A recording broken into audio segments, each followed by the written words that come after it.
Hello and welcome plantophiles to yet another video. Today I'm going to talk about the Dieffenbachia. It's also known as the dumb cane, and I have to tell you, I'm going to be really honest, it hasn't been my most favorite plant for quite some time. I mean, even the name, who wants to have a plant that is called dumb cane? I mean, I didn't. But then I have to tell you, just up until recently, when I was walking in a garden center, I saw like a really stunning, beautiful plant with huge foliage and nicely variegated. And I went there and had a look at the label, and it said Dieffenbachia. So now I'm totally sold.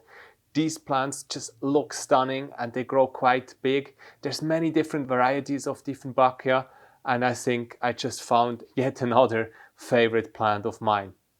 Just a funny anecdote before we get into the plant care of Dieffenbachia.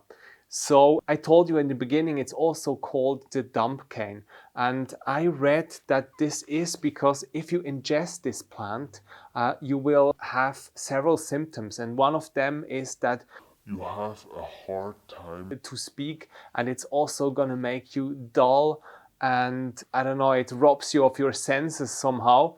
I do not recommend ingesting any type of houseplant, so please don't try it. I certainly haven't tried it myself, but I heard that this is where the dumb cane name comes from. So anyways, let's have a look at the care for Dieffenbachia. Let's start with soil. So in terms of soil, as this plant likes to stay humid, a good mix is 1 part perlite and 2 parts peat moss. This is a mix that you can water and it will stay slightly humid for an extended time, and this is why it works so great for the dumb cane. But the dumb cane or the Dieffenbachia is also known to be growing in almost any soil type, so they're not picky at all. But if you have the option to provide some perlite and peat moss, it's certainly going to work really well for the dumb cane. Lighting. Dieffenbachia prefers bright indirect light. So indirect light is light that is not falling directly on the leaves of the plant, because this might scorch and burn the leaves. Usually you get a lot of bright indirect light in an eastern facing window or in a western facing window. The advantage of an eastern facing window is that you have a couple of hours of direct sunlight in the early mornings where it's not strong, that's perfectly fine, and then it changes to bright indirect light. Western facing window, you get bright indirect light throughout the day. So these are the window directions that are optimal, but you certainly can also use a north facing and a south facing. Just with a south facing window, make sure that the plant is a couple of feet away from the window. Dieffenbachia is also known to tolerate lower light levels, so it's also a great plant if you want to put it in a darker corner of your home. That's certainly no problem. Also, it's a great office plant, but of course then it will not thrive as much as it can, and you will certainly not unlock the full potential and growth of a Dieffenbachia plant. Let's move on to watering. Yes, I said this plant likes it fairly moist or humid. That means that you should water the Dieffenbachia about once a week. Just always check with your index finger and make sure that the top 2 or 3 inches of soil, so that's 5 to 7.5 centimeters, are dry. That's a good indication. Once the top soil is dry, you can water, because otherwise you risk overwatering your Dieffenbachia plant. It's not extremely bad with this plant. It will certainly tolerate if you overwater once or twice. The worst thing you can do with this one is just to underwater it. You can see here yellow leaves are a cause of overwatering usually, but since this is one of the older leaves, I assume it just happened because it's on its way out. So yeah, Dieffenbachia loves water, so water it right when you water it and you're fine. Let's move on and talk about temperature. So the ideal temperature for Dieffenbachia is 65 to 75 degrees Fahrenheit. That equals to 18 to 24 degrees Celsius. So it's a plant that you can keep in your household without any necessary technical tools.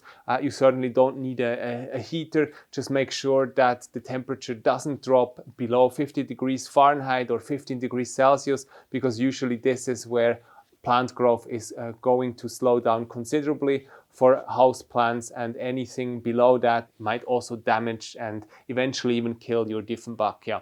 But yeah, temperatures are very average, so there's nothing special you need to do. All right, what do you think about humidity? Do you think this plant needs a lot of humidity or not so much? Yes, you guessed it right.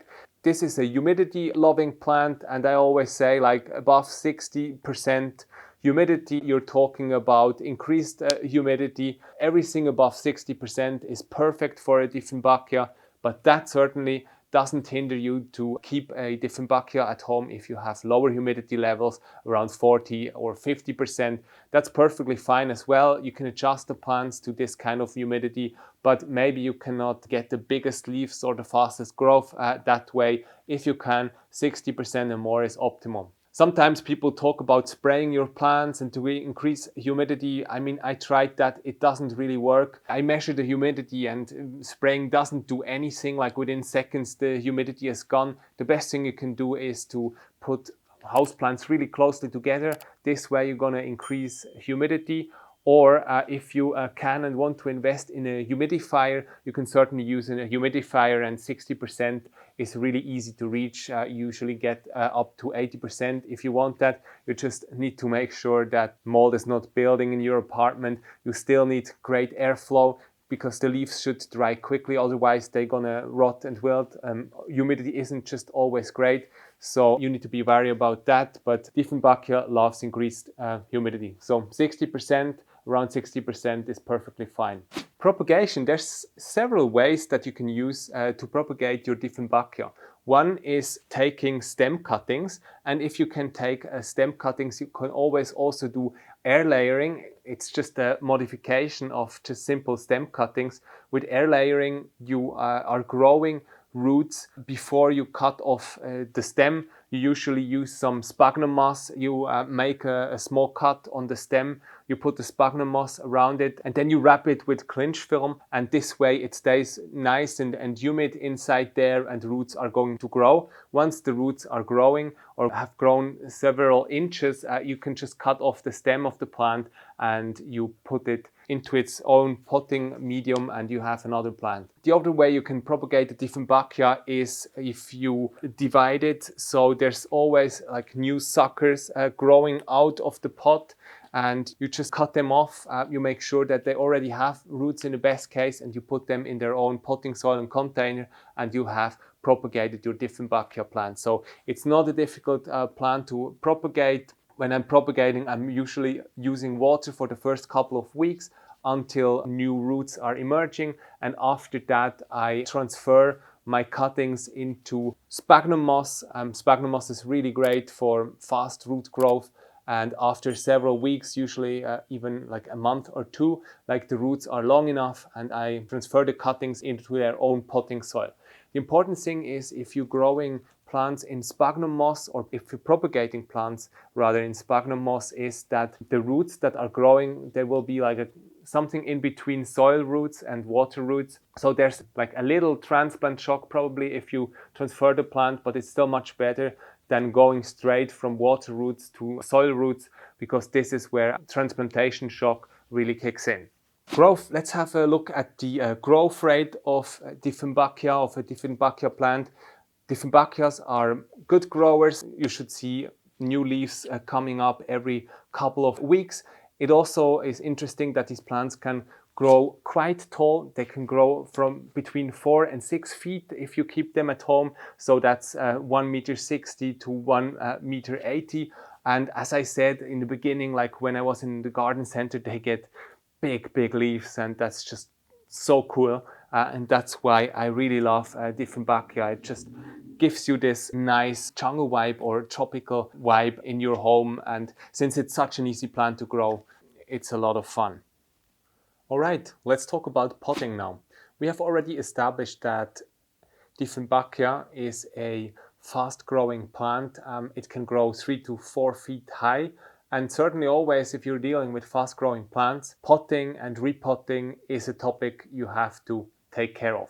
In terms of repotting, you have to repot Dieffenbachia fairly often. As a general rule of thumb, you have to repot Dieffenbachia once a year or every 2 years, really depending on the growth of your specific plant. But it can be said it has to be repotted fairly often. When you're repotting a Dieffenbachia, just make sure that you're not taking too big of a pot. like an inch or two more, just one or two sizes bigger is usually perfect, because the bigger the pots are, the harder it gets to water. It's really hard to get watering right because you're mostly watering too much, and then the roots cannot access the water, and actually what you're doing is the opposite of what you want to do.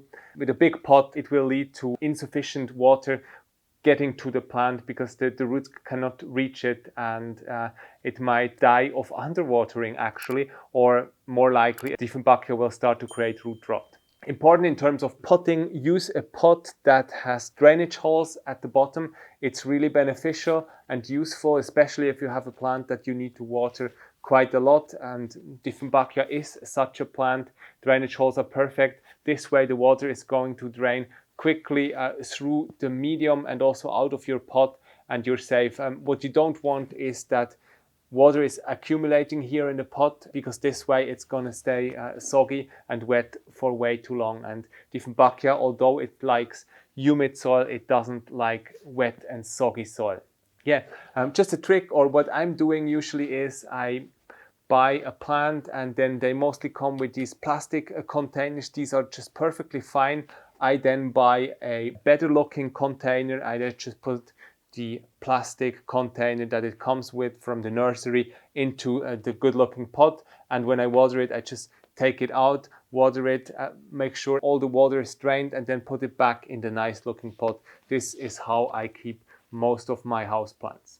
Let's talk about fertilizing. I fertilize my Dieffenbachia twice a month, in spring and summer. This is where the main growing phase of Dieffenbachia is, and I revert to every 2 or 3 months in autumn and winter.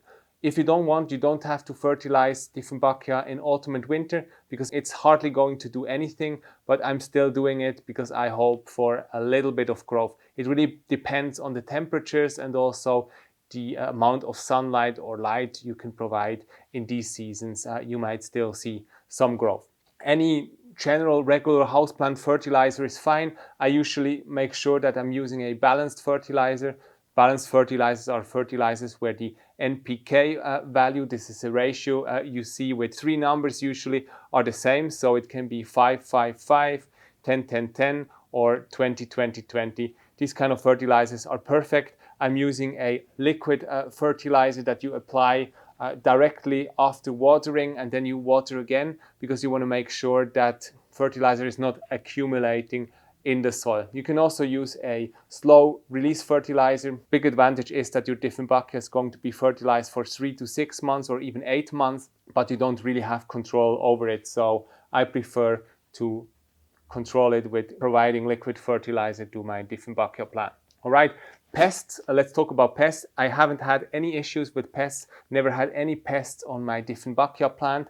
If you had, please let us know, and also what you're doing about it. Usually what I'm using is a mix of soap and rubbing alcohol mixed with water together. I put it in a spray bottle, and then I spray the leaves, like both sides of the leaves, as well as the soil, because a lot of pests also stay in the ground. And this way, if I see an infestation, I immediately spray the plant. It's a good rule of thumb to check every time you're watering your plant if there's any pests, because sometimes pests are so small you can hardly see them. That's why I always recommend to check on your plants. The earlier you see an infestation, the better, the bigger the chances are that you are going to get rid of it. All right, so much about pests.